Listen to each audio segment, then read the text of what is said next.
Siri dokumentari terulung dan terawal diterbitkan TV3. Majalah 3 menjadi program ikonik yang menambat hati bukan sahaja rakyat Malaysia, malah mendapat pengiktirafan antarabangsa.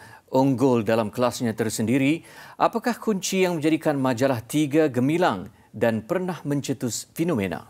Ikuti sisi retrospektif cerita di sebalik cerita yang disediakan Nik Munirah Nik Hassan menjelang ulang tahun ke-38 TV3.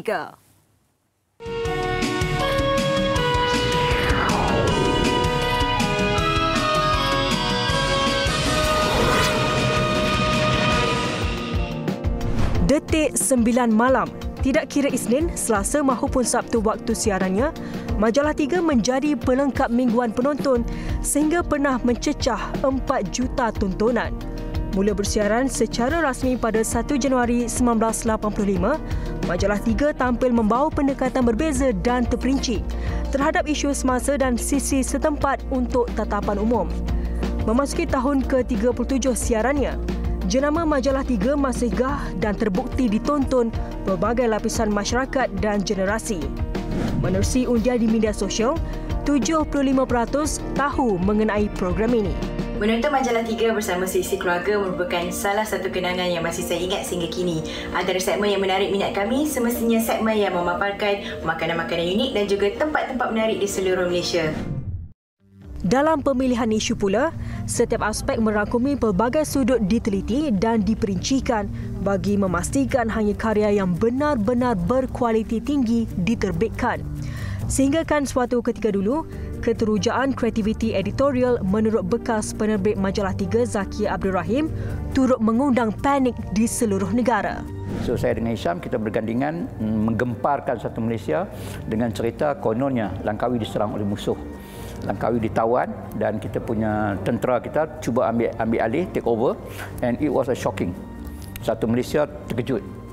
Kan kalau bersembang dengan kru yang senior tu, they will keep on sebut benda ni dan mereka sangat bangga lah, because for the first time, kalau tak salah saya, kita pernah rating cecah sampai for that story 3 million, 3 juta. Tidak kurang juga, pengalaman Zaki memperdaya penonton pada tahun 1996 menerusi laporan Misteri Naga Tasik Chini.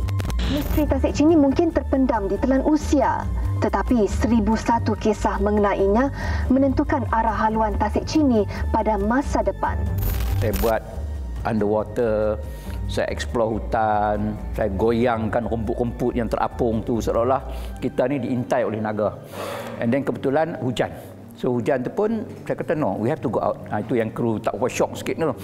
Sebab bila hujan dapat expect for them to rehat, kena tertarik. Saya kata no.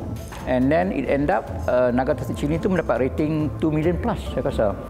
Hisham Abdullah yang merupakan rakan sekerja Zaki pula berkongsi rahsia kejayaan Majalah 3. Sebagai penerbit, saya menggalakkan kepelbagaian cara bercerita. Sesebuah laporan boleh diolah mengikut mod dokumentari, genre dan gaya bersesuaian. Contohnya, saya pernah mengarah Puduraya hentian tanpa henti pada awal 90-an. Tiada suara latar atau voice over untuk laporan itu, cuma bunyi hiruk pikuk Puduraya. Jadi kekuatan institusi Majalah 3 terletak pada flexibility dan kesediaannya mengeksperimen olahan cerita. Berbicara tentang legasi, bekas penerbit Mazli Nordin cukup sinonim dengan Majalah 3. Intipati penerbitannya rata-rata menyelami isu kemasyarakatan yang membangkit keterujaan penonton. Laporan Anak Tirai Besi yang menyentuh jiwa pernah memenangi anugerah skrin. Anak Tirai Besi ini perspektif berkenaan anak-anak yang dilahirkan di penjara. Di mana dibesarkan, bila cukup time, JKM akan bawa dia keluar. Bila masuk kena. Dan terpaksalah bawa dalam kandungan tu, kena melahirkan di penjara. Dia detik masa dia nak melepaskan anak dia tu kepada pihak yang tertentu. That's the sedih sangat lah. Kekuatan Majalah 3 turut disemarakkan lagi dengan keunggulan legasi pengacaranya. Tidak hanya tampil jelita, hos Majalah 3 turut ke lokasi membuat liputan. So sekali tu pukul 2 pagi coach in call. Alin, there's one. Dah mati berapa hari dah. All those things. So this dekat mortuary tu nak buat now. So I have to jahit the guy. Yes, jahit, yes. I jahit tangan dia.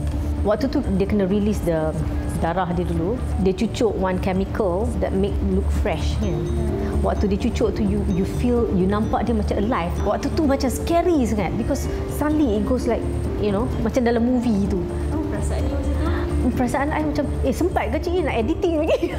Bukan hanya membuat liputan dalam negara, ada hos yang pernah menyertai misi kemanusiaan di Bumi Gaza pada tahun 2009. Taxi driver kita bawa kita berjumpa Hamas. Lepas tu, dia serukuk kita, okey? Dia macam, tak, dia kata, okey, you boleh jumpa orang Hamas ni, kita tutup muka kita. Kena cover lah, kita tak tahu kita pergi mana. Berani mati sang kita masa tu. Dah sampai, dia bagi buka lah. Tapi dia cover lah, macam ni, dia cover. Dia cover muka dia. So, dia cakap lah kat dia, cakap, tapi diorang taklah ganas ke kasar ke, baik, cakap baik apa semua. But wrong juga in terms of safety, kita tak utamakan kita itu kan. Tapi alhamdulillah. Meskipun tiada detik pertemuan dengan pejuang Hamas yang dirakam atas sebab-sebab tertentu, pengalaman itu benar-benar tersemat abadi di memori bekas pengacara ini.